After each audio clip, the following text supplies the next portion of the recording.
Olá, sejam muito bem-vindos ao Trabalho em Pijama, ao nosso podcast. Eu sou a Luísa Eu sou a Sara. e em conjunto com as nossas duas colegas Filipa e a Sofia, fizemos um trabalho no âmbito da unidade curricular Desafios Contemporâneos do Trabalho e das Relações Laborais. Presente no plano de estudos o terceiro ano da licenciatura em Psicologia da Faculdade de Educação em Psicologia da Universidade Católica Portuguesa do Porto. O nosso desafio passou então por compreender de que forma os trabalhadores portugueses se adaptaram ao modelo de teletrabalho assumido por várias empresas em Portugal no momento de confinamento e pós-confinamento, consequente da pandemia Covid-19. Tivemos então a oportunidade de entrevistar dois trabalhadores da Sampaio e Sampaio, com posições bastante distintas, de forma a podermos compreender este fenómeno. As entrevistas foram realizadas de forma presencial e individual. Passando agora ao tema do teletrabalho. Mas o que é o teletrabalho e como é que isto tudo surgiu com a Covid-19?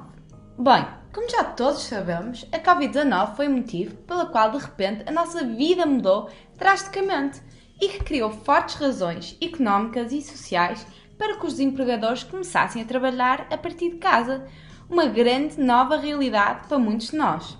Estatísticas dizem-nos que o trabalho a partir de casa aumentou acentuadamente, cerca de 1/3 ou 6 pontos percentuais em média entre os anos 2019 e 2020 nos países da União Europeia. Desses empregadores que começaram a trabalhar remotamente, a maioria era constituída por mulheres.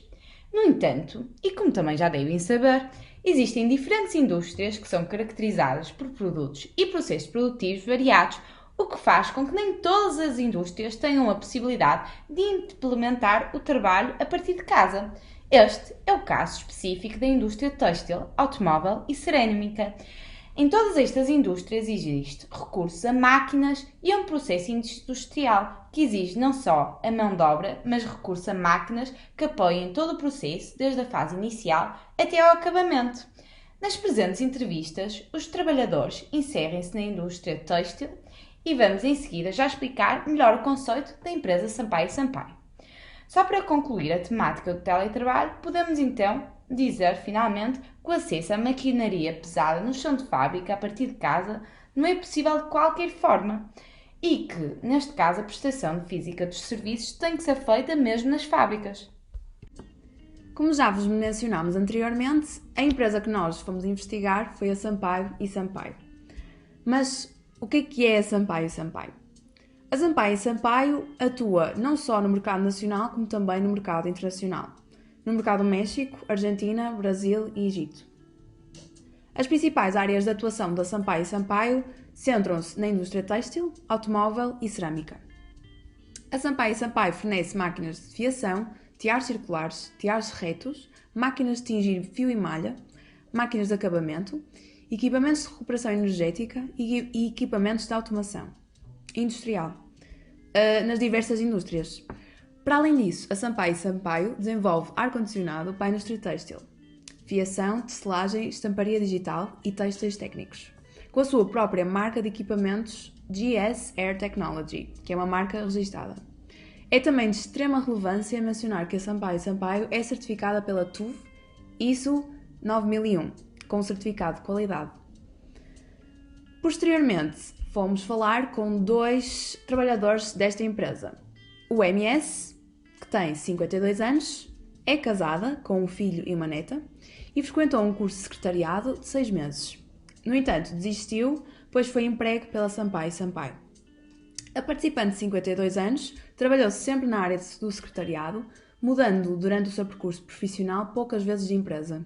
No entanto, a participante trabalhou em empresas de diferentes setores.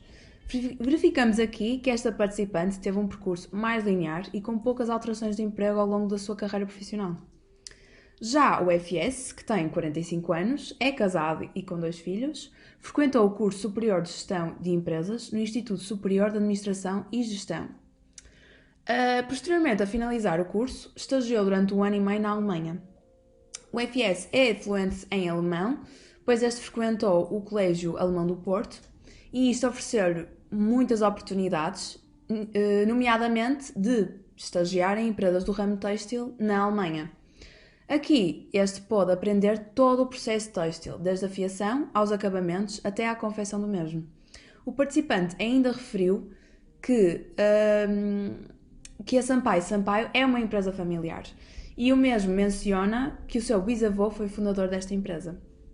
Ao contrário da participante MS, este já mostrou mais variedade de áreas, por exemplo, trabalhou numa startup, trabalhou na área do marketing e neste momento é sócio-gerente na Sampaio Sampaio, que atua, como já referimos, na indústria têxtil, cerâmica e automóvel. Expliquem-vos agora um bocadinho sobre como é que a empresa lidou com a mudança do regime presencial para o teletrabalho quando o Covid os apanhou por surpresa. Então, foi assim.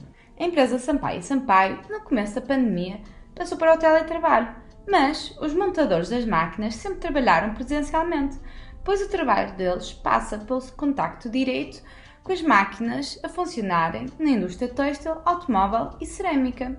Já os engenheiros da Sampaio Sampaio, no pico da pandemia, trabalharam maioritariamente a partir de casa, mas quando era necessário visitarem fábricas por causa do know-how específico dos mesmos, visitavam as mesmas, mas sempre com máscaras e, obviamente, todas as precauções necessárias para prevenir o espalhamento da Covid-19.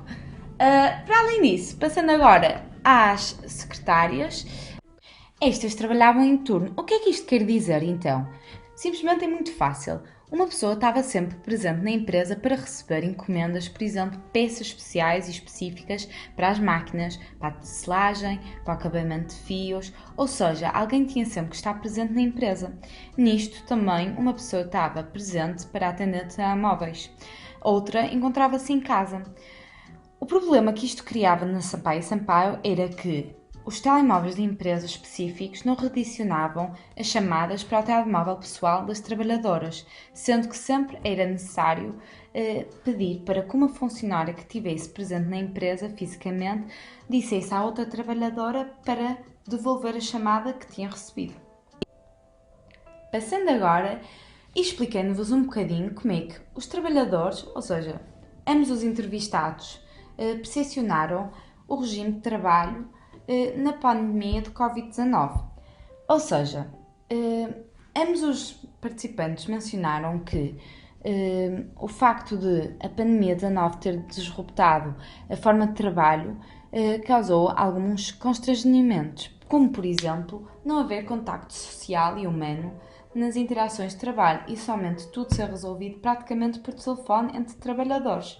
No entanto, referiram que a gestão do modo presencial de trabalho para teletrabalho funcionou bastante bem e que as relações interpessoais continuaram a manter-se.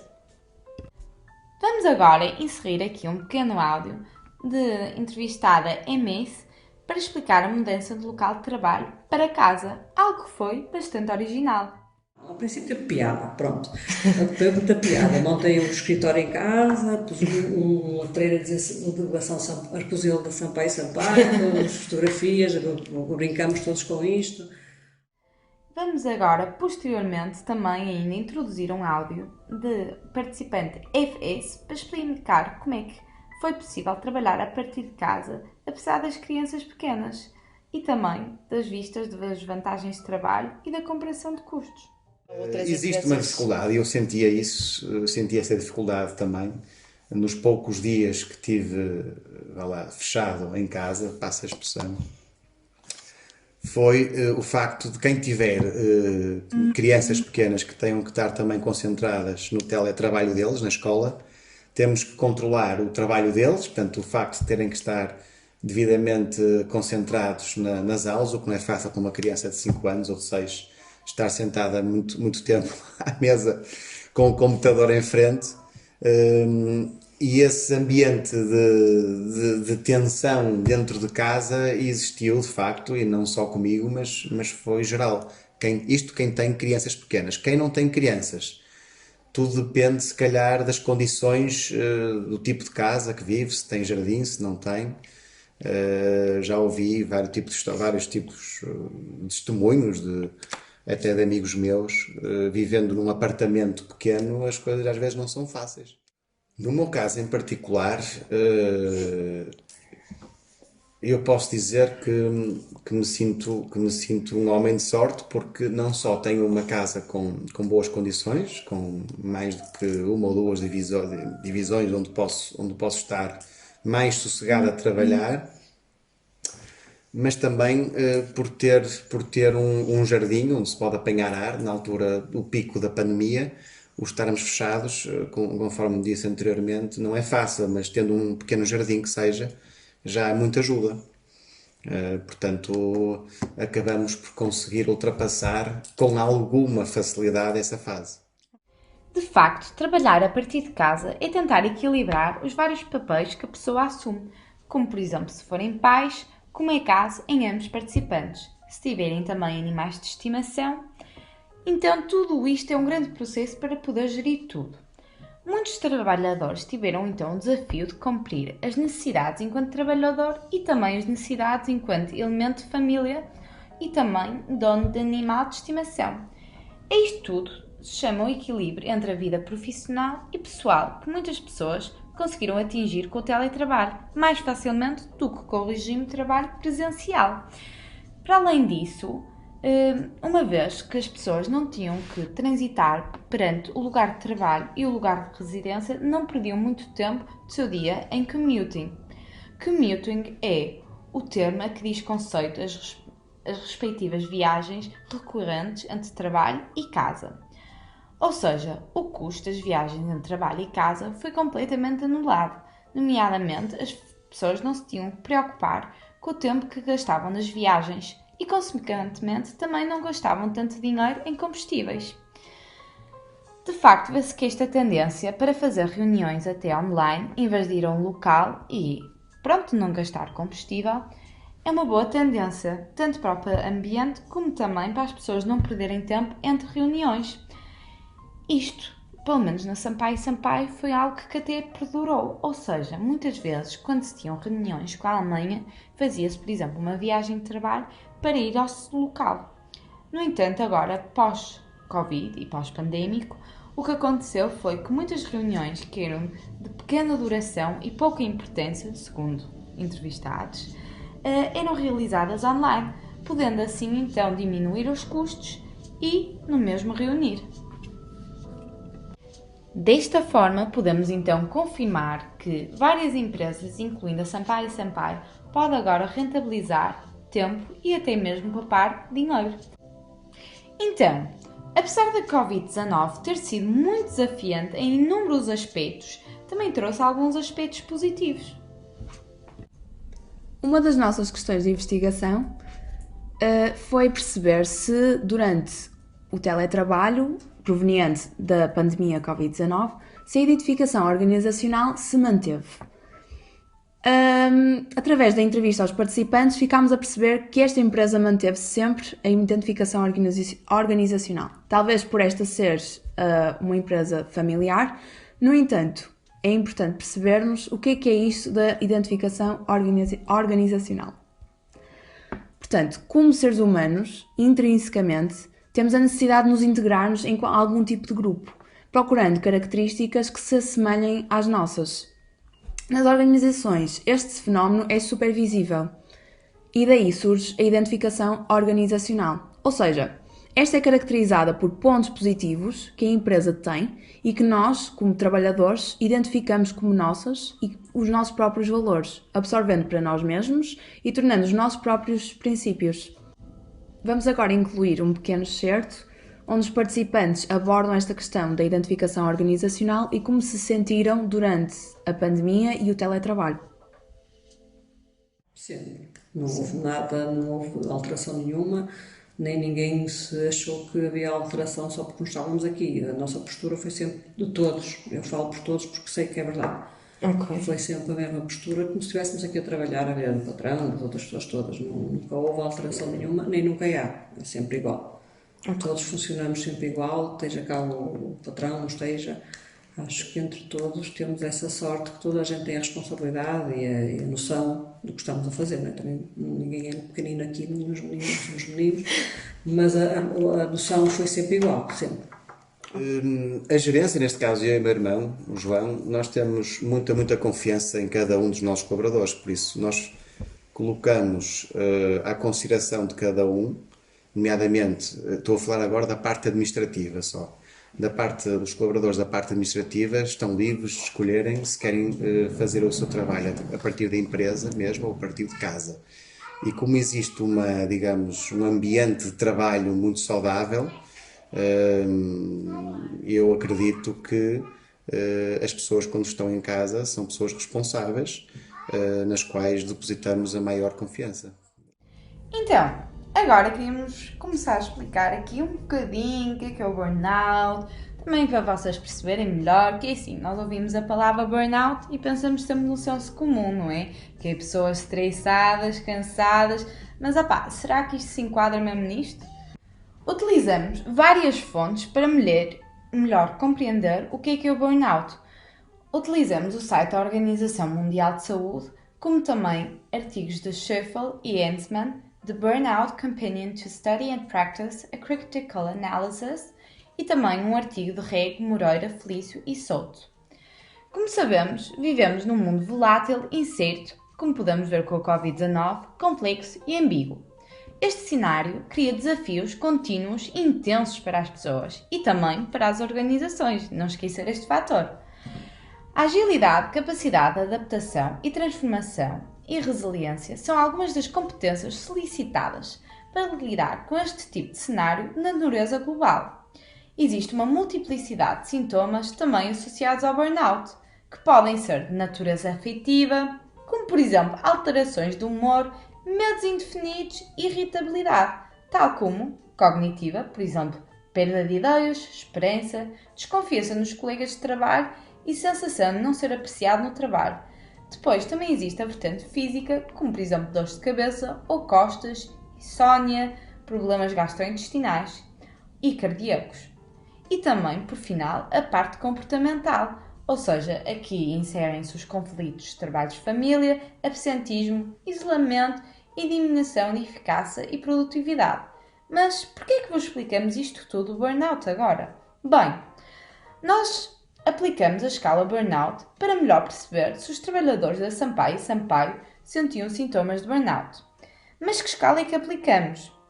Aplicamos uma escala que é frequentemente utilizada para a avaliação de burnout, que se chama Maslach Burnout Inventory. Este instrumento identifica 3 dimensões que são a exaustão, a despersonalização ou cinismo e a realização pessoal ou profissional ou autoeficácia diminuída. A exaustão traduz-se por um esgotamento progressivo da energia emocional e física do colaborador. O cinismo ou despersonalização caracteriza-se pela dificuldade ou mesmo incapacidade de se envolver com outro, criando uma relação fria e distante. A diminuição da autoeficácia ou realização pessoal decorre do facto do indivíduo ter mais dificuldade em realizar diversas tarefas e consome mais tempo da sua realização, e até com a ocorrência de erros que gradualmente minimizam a confiança em si mesmo e também se traduzem na percepção ou sentimento de diminuição das competências. É de sublinhar que estes sintomas experienciados pelo trabalhador têm a montante de causas relacionadas com o trabalho, não são repentinos e podem afetar a dinâmica da vida pessoal. Se, por exemplo, compararmos o stress até com o burnout, podemos afirmar que o stress se caracteriza por um cenário de demasiadas exigências e pressões, mas de algo previsivelmente temporário. Já o burnout, não. Traduz a insuficiência de recursos e algo duradouro. Recorremos também aqui, para esta pequena parte, ao artigo de Queiroz, Gonçalves e Marques de 2014.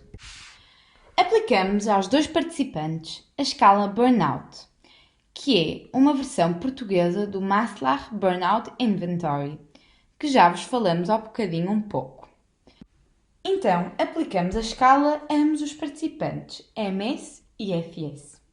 Queríamos aqui fazer referência que MS se encontra numa posição de secretariado, enquanto FS se encontra numa posição de topo.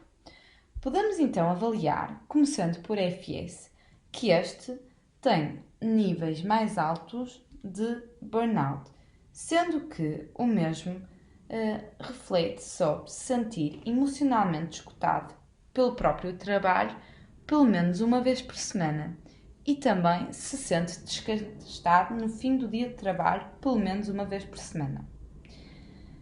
O mesmo ainda refere que se sente fatigado quando acorda de manhã e tem de enfrentar mais um dia de trabalho, isto numa média também de uma vez por semana. Referente às outras questões aplicadas no Maslach Inventory, pode-se verificar que existe um balanço bastante positivo.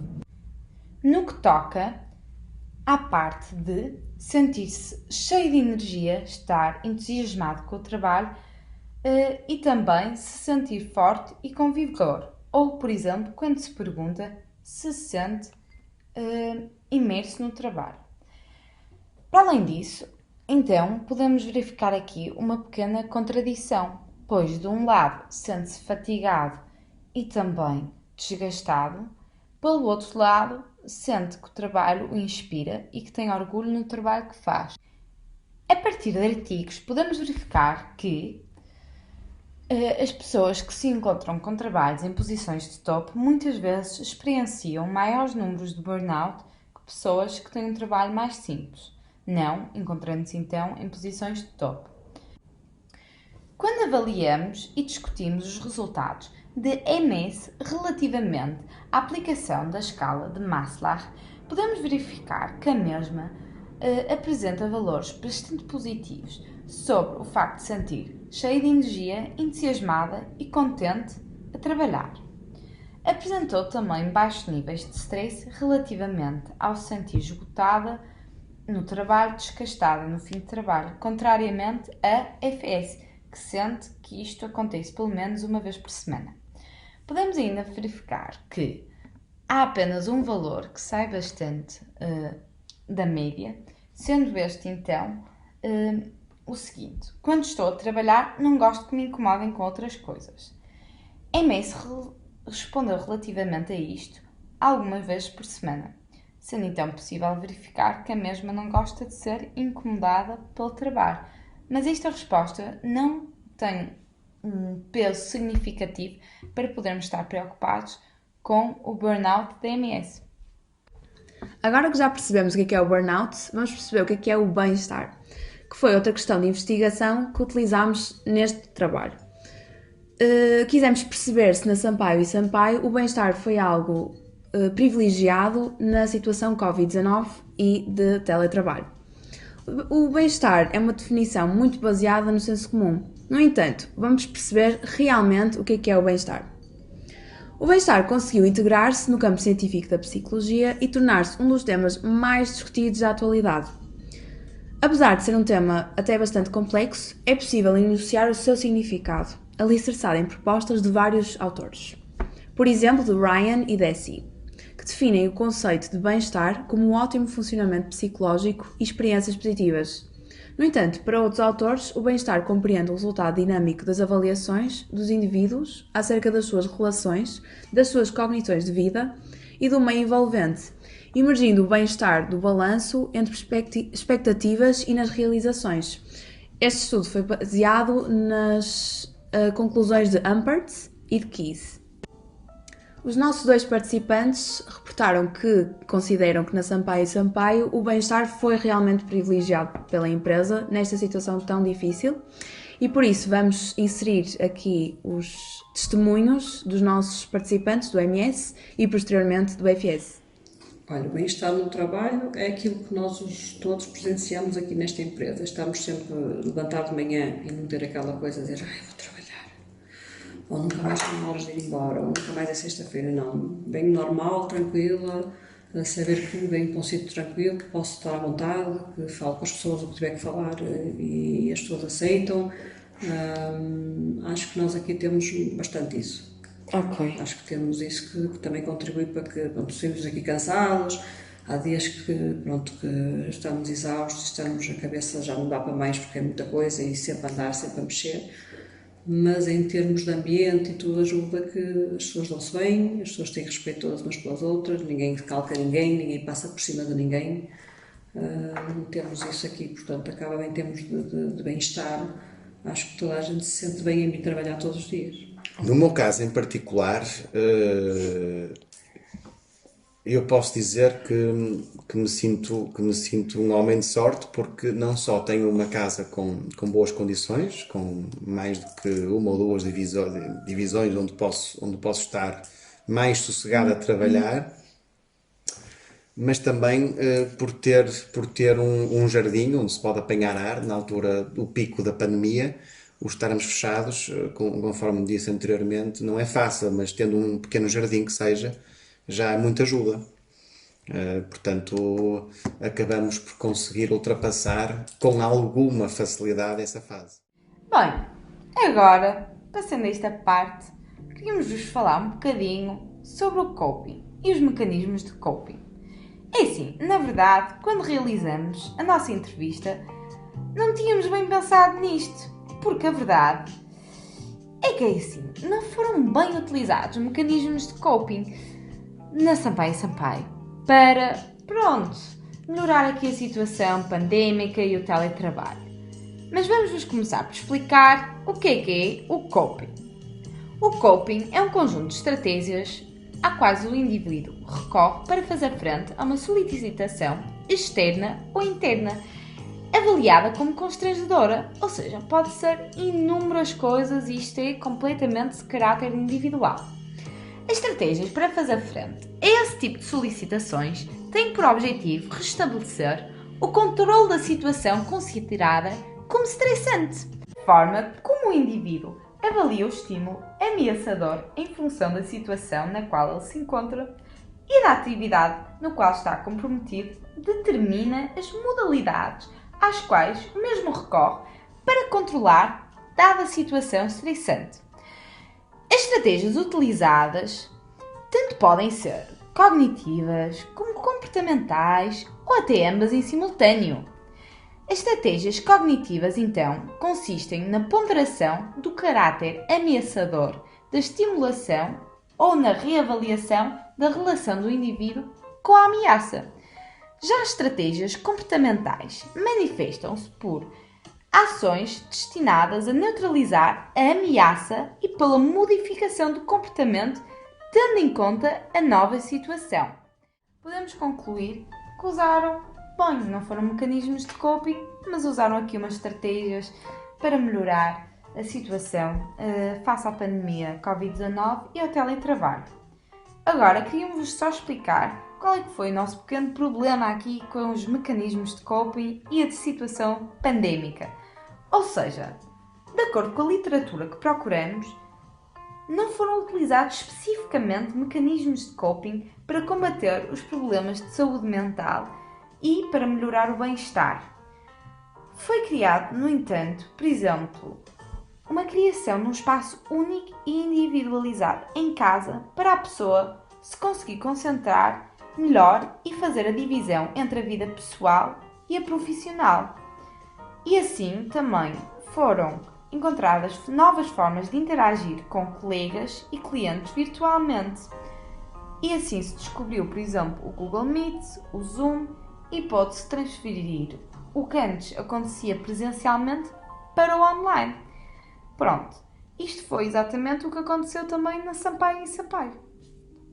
Vamos agora falar um bocadinho, não de mecanismos de coping, que isso já falamos, mas sim de diversas atividades que a Sampaio e Sampaio fez e ainda faz para motivar os trabalhadores, ou seja, atividades de team building.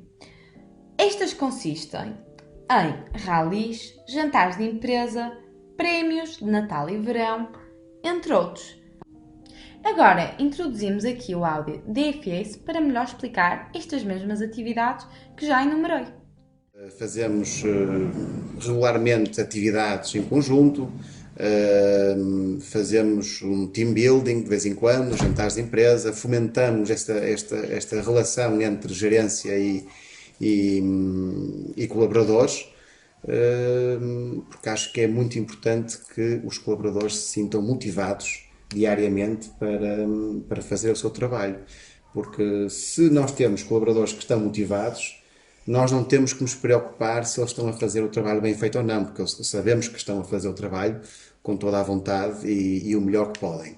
Nós podemos ter colaboradores com muito talento, mas se não tiverem a motivação necessária, de nada lhes serve o talento. Portanto, nós tentamos sempre incutir essa motivação, dando-lhes boas condições, premiando os colaboradores 2 vezes por ano, sempre que temos tido, felizmente, resultados positivos. Portanto, premiamos não só no Natal, como também no verão, um prémio de verão, um prémio de férias.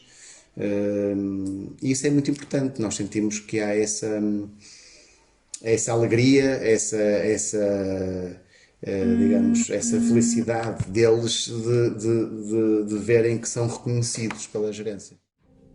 Tentámos também perceber qual é que era o modelo de trabalho que ambos os participantes preferiam. Ambos os participantes referiram que no teletrabalho sentiram muita falta do contacto pessoal e das relações interpessoais.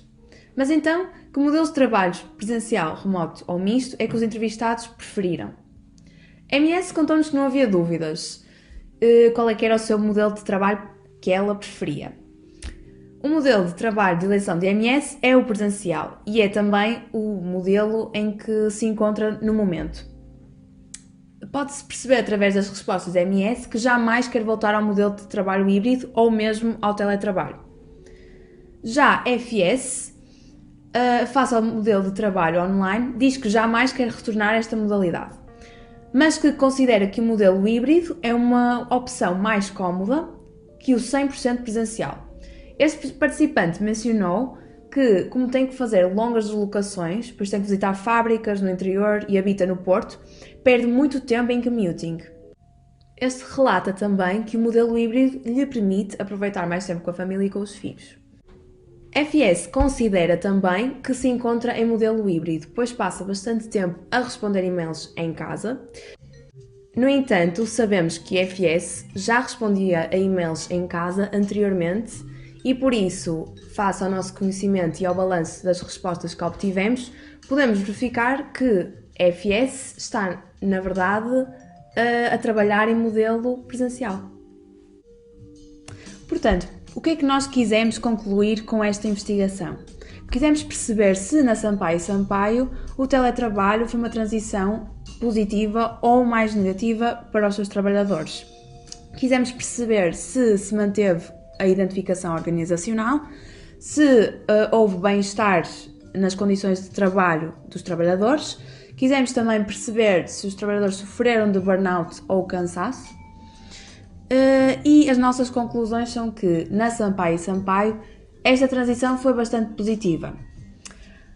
As nossas perguntas basearam-se principalmente nesta adaptação e concluímos que na Sampaio & Sampaio esta optou por trabalho misto ou mesmo presencial, sendo que o participante FS até referiu que os montadores das máquinas industriais nunca estiveram em modo de trabalho remoto, mas sim sempre presencial.